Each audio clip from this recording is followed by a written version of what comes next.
how could you not enjoy it? You don't know how many opportunities you're going to have like this. Game 3 underway. Toss it up. Black can't finish. Good contest by Harris. Detroit's got numbers in the series. I think it's very important. You know, these guys have been talking about it all year, and it builds over time. And as you continue to have in that last stretch, you know, Desmond, you know, cramps up a little bit. You know, Jalen saying, you know, get AB. We got to get AB in the game. Coaches are talking about getting AB in the game, and he comes up with a big play. But I just think that it's the trust that they have in each other, and that's what's got to continue down the stretch.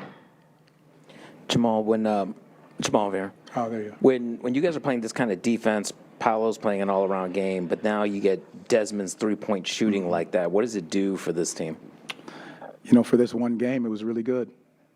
And that's what we keep looking at. This one game, it was really good. Desmond knocked some shots down. Paolo was distributing and playing defense and locking up, and we communicated the right way. Wendell was great. I mean, big possessions down the stretch. When each person contributes during this game, that's what's the most important piece. And I think that's what you see we can do. But again, I'll keep repeating it. It's the one game that we all did it the right way, and there's just a lot to clean up as well. Coach, kind of back to the point of Desmond, over the last 3 postseason games, he's displayed a little bit of a slump, but tonight comes out, hits the 7 3-pointers, which tied the franchise record for the most in the playoffs. It's been over 30 years since it's been done. What does it say about his work ethic and his ability to just stick to execution despite things not going his way? Well, besides it just being this one game that had happened, I could go on and on and on and on and on about Desmond Bane. Because he's such a professional, because he doesn't rattle, because he stays the course, and he just works every single day, recovers his body, does it the right way, talks to the teammates, brings them together. He is about as professional as you can be and as great as a teammate you can be. And so to see him rewarded in this way is big. But it's also the trust that these guys have in him because of what he's built to the moment he stepped in that door. You've seen Franz deliver late in the quarter many times in the last couple of seasons. After the season, he had all the bumps and bruises and missed time. Just how rewarding is it for you, for this team, for him to deliver in that critical moment? It was big time. I mean, he has such a level of determination and focus and a work ethic that is, you know, close to second to none. And for him to be able to bounce back after everything, the ups and downs, whatever's going on with his body, his ability to bounce back, he's never going to lose that competitive edge and that competitive spirit. And that's what he was looking to do, you know, attacking when he need to, making the big shot when needed. Again, it goes back to him. He did it tonight, and that was big, and that's what we needed tonight. It seems like Paolo has taken a step and really thrives in these playoff atmospheres. What is it about when the lights turn on the brightest that he thrives the most? I mean, he's not afraid of the moment. He was great tonight. I mean, his ability to communicate with me, with the coaches, with his player, the teammates, what was going on the floor, being able to distribute the basketball, recognizing, reading how they were playing him, his downhill attacks, that aggression. I thought he was great, and he let the game come to him. But then again, he still was in attack mode all night long. Coach, congratulations. This is a big win for the organization. Talk to me a little bit about Jamal Cain. Mm-hmm. It's very hard to come out of the G League and have such an important role in your team. And the things he's doing, talk to me about the trust that you have in him and how specified you see him within your structure. Yeah, he just does all the little things. And, you know, mentioning that, he hits that big three. And we had drawn up an ATO, and I had him in the other corner. He looked at me like, hey, I can knock that one down too. Next play down, he flips the corner. He knocks down the three. And so it's just those little things like that the guys have trust in him. They celebrate him when he has some success. But he just does all the little things within a game, rebounding, guarding multiple players, and just does it without, saying anything, just what's necessary to help this team get a win. Jamal, big picture, and I know it's one game at a time, but what kind of opportunity do you have you and your team given yourselves at this stage of the series? I mean, just being up 2-1 at home is a good thing. But again, you got to come out and do it again.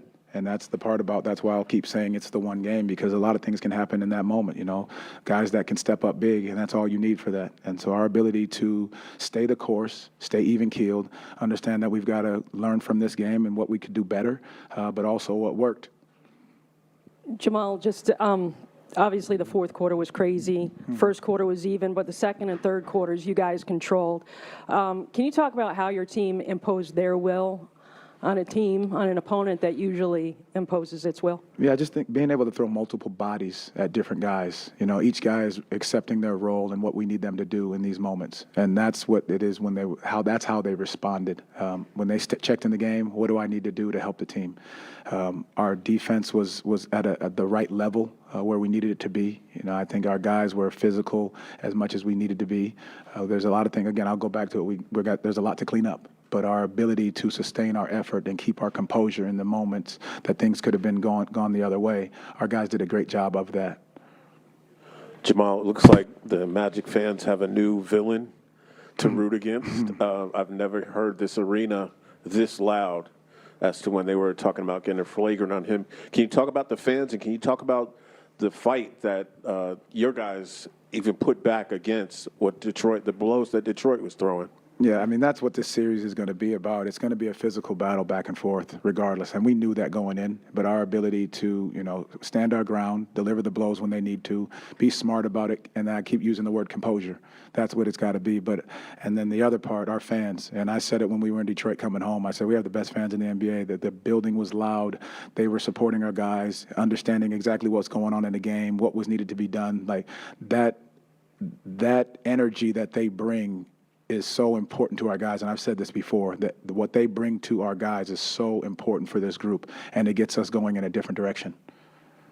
Jamal, when they were able to flip that 3-minute stretch and take the lead, first off, how does a run like that happen, and then how does your team have the resiliency to bounce back in a situation like that? Yeah, I mean, there's a lot of reasons. Runs are part of the game. You know, I mean, we've gone on runs, they went on runs, and so we just got to recognize what's happening within them. Are we getting the right shot? Are we organizing what we're doing offensively? Are we getting the right type of stops? Like, they hit some tough shots. We fouled a few times.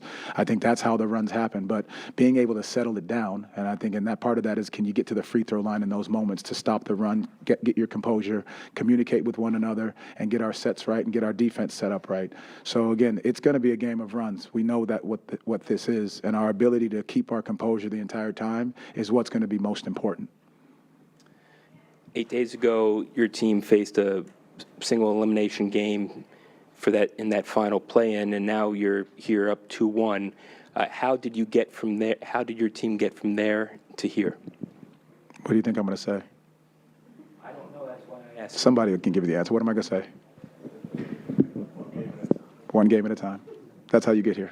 You handle that the right way, and that's all you can do. You can't go back and look at 8 days ago. You just got to go at what today is. We got the win today, which is the right thing to do, and now we got to go and play one more game and figure it out from there.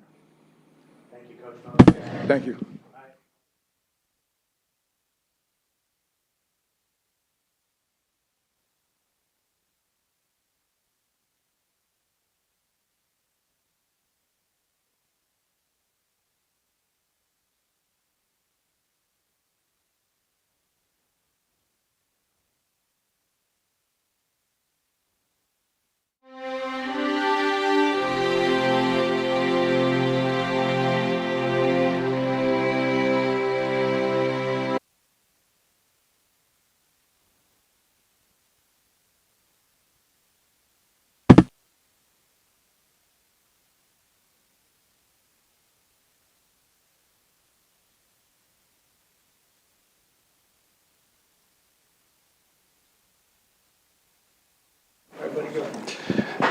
Franz, so much in the playoffs is about response. How did you like your group's ability to respond to their run and come up with the big plays down the stretch to secure the victory? Yeah, it was good. No, they're a great team. They're gonna make runs, and yeah, I thought we did a good job all night, just focusing on the next play, and obviously didn't play a perfect game, but you know, we'll look at it and, you know, hopefully be a little bit better whenever we play again. Yeah. Franz, you talked at practice this week or shoot around something about the not overreacting to the games you lost. What did you make of the team's mentality coming in and the composure you showed throughout? Yeah, I think even though, you know, we lost game 2, we, you know, even by a lot, I feel like we just let one slip, and I feel like the whole locker room felt like that, and you know, still saw a lot of things that they capitalize on our mistakes. So whenever that's the case, I think we have a lot of confidence about cleaning those up, and like I said, just keep playing a good game, and they made a couple runs within the game, and I think we stuck with it, and I think overall played a pretty good game. Detroit obviously made that run and took the lead there in the fourth quarter. With Kate at the line to take the lead, what was the conversation like between the players, and what did it take to kind of make that last run to close this one out? I mean, it's really no difference, if it's tied, 2 points down, 1 up, whatever it is. You got to focus on the next play that play as good as you can, and so sometimes times are good to get you back in that mindset, and then ready to go. You guys have had 2, 3, now this third playoff series, most of you together. Is there just a trust in knowing what you guys are capable of and where each other is going to be on the floor to perform in those moments? For sure. I think, having been in this position before is really important. Having experience, understanding runs of the game are going to happen, and just being as consistent as possible. So, yeah, that definitely helps. Yeah, unacceptable. Franz, when you look back at your recovery process this season, just how much of this moment was in your thought process of, I need to get ready to be able to shine when the team needs you the most, to deliver in the fourth? How much did you think about that looking back? I mean, it's not a thought that's always present, but the days where rehab gets really tough and boring, and maybe you don't feel like going in, trying to progress in the rehab. I think that's when these goals and looking ahead a little bit for what you're doing it for can be really important. And like you said, these are the games, so it's definitely in my mind. Okay, 2 more for Franz, Don, and then Franz, you've been a part of this whole process with this team, from rebuilding to being a playoff caliber group. You've been in Game 7, single elimination. When you have the kind of performance that you did in the fourth quarter and the team collectively to withstand that run and close this thing out, what does that say about the maturity of yourself and this group? Yeah, I mean, obviously you mentioned that Cavs series. I think that was a big learning experience for myself and for the whole group. And sometimes you got to go through those experiences to, like I said, grow and get better. And a lot of that is between the ears, and not always basketball skills necessarily. So, we obviously went through that, and came out better, hopefully. Franz, what does it do for you when you, Paolo, and Wendell, when Desmond's hitting 7 threes like that? And is this what you envisioned when you guys first got Desmond? For sure. We need him shooting those, and I think you got a couple really good looks early, and that got him going. I think that opens up a whole new dimension for our group. Yes, this is a question. This is a question for both of you, please. What kind of opportunities in front of you now that you're up 2-1? Just play another game on Monday. Stay focused. Like I said, clean some mistakes up that we made, and then I think that approach will get us to 4, hopefully as quick as possible. But I think the moment you look too far ahead, that's when you're not as focused as you can. Mr. Franz, you're dismissed. All right, buddy. Yeah. Good job.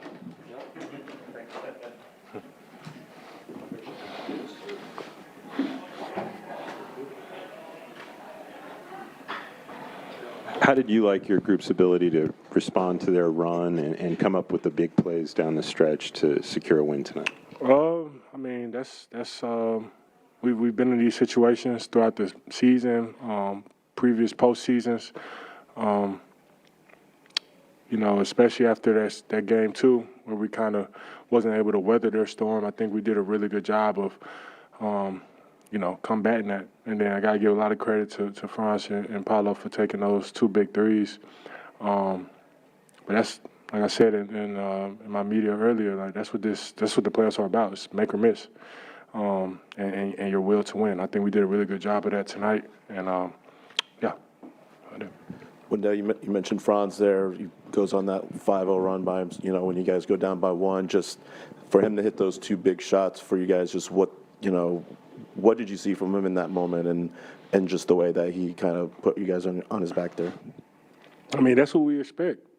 You know, Franz and Paulo are two gifted players just all around, and you know, we put ourselves in that situation, and those guys are very confident in what they've done, the work that they've put in. So, you know, I'm rocking with whatever shot they decide to take, and like I said, that's what they're here to do: take the big shots and make the big shots. So, I think there's definitely some things that we can clean up.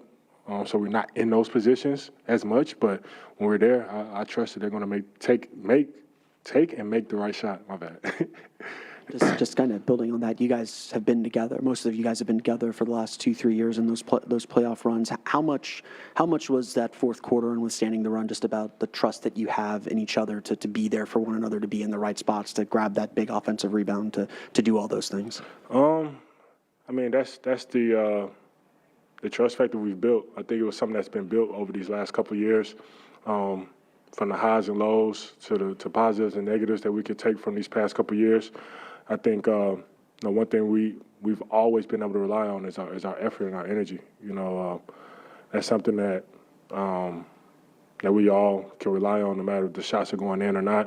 And then on top of that, everybody just accepting their roles, accepting what's needed for this team in order for us to give us the best chance to win a game. So I think over the years we've allowed the roles to kind of define themselves, and guys are just accepting it, embracing it, and that's why it looks the way it does now. Del, you just talked about sort of accepting your role. What's your mentality been going into, and what's been working so well in your matchup with Jalen Duren to largely neutralize his impact, not only tonight, but really each of the last 3 games? Just being physical. Understanding it's a physical game. Yeah, that's honestly it. Just being bringing the fight to the game. I mean, that's as simple as that. It sounds is exactly what it is. That's all it is. Wendell, you don't need us to remind you that 8 days ago you guys were facing elimination in that play-in game.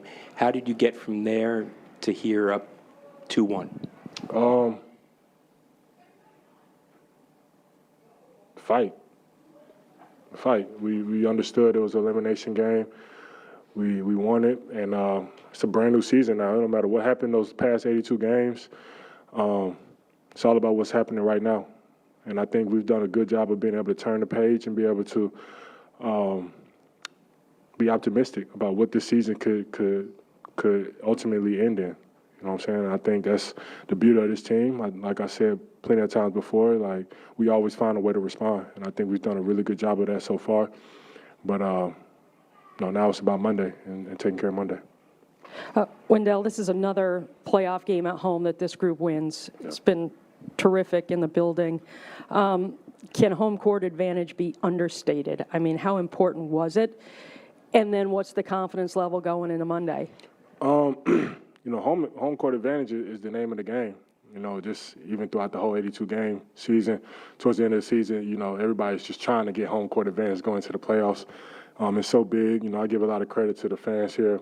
You know, through the trials and tribulations, they've been here rocking with us throughout it all. And now, you know, they're being rewarded with, you know, great basketball. So that's the first part of your question. And then, you know, I think confidence is at an all-time high. Like I was saying before, you know, no matter what happened from the first game to the 45th game of the season, you know, it's about right now. You know, we've been taking care of business. So now it's just about paying attention to Monday, clean up some of the mistakes, and give ourselves the best chance to win the game.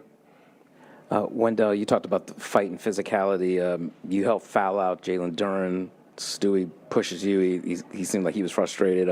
They had to put in Paul Reed. When did you know that your physicality was kind of frustrating them and maybe getting under their skin a little bit? Honestly, I didn't really pay too much attention to it. I didn't really pay too much attention to how they was reacting to it. I just knew I had to be the most physical person out there, or they was going to punk me. That's just as simple as it is. So I'm not really paying attention to how they're taking it or how they're reacting or fouls, no fouls. I'm going to continue to play my game no matter if it's whoever's out there, no matter. So that's kind of my mindset going into it. So and then at the end of the game, you know, we got the dub, so that's all that matters. Thanks, Del. I have Desmond here.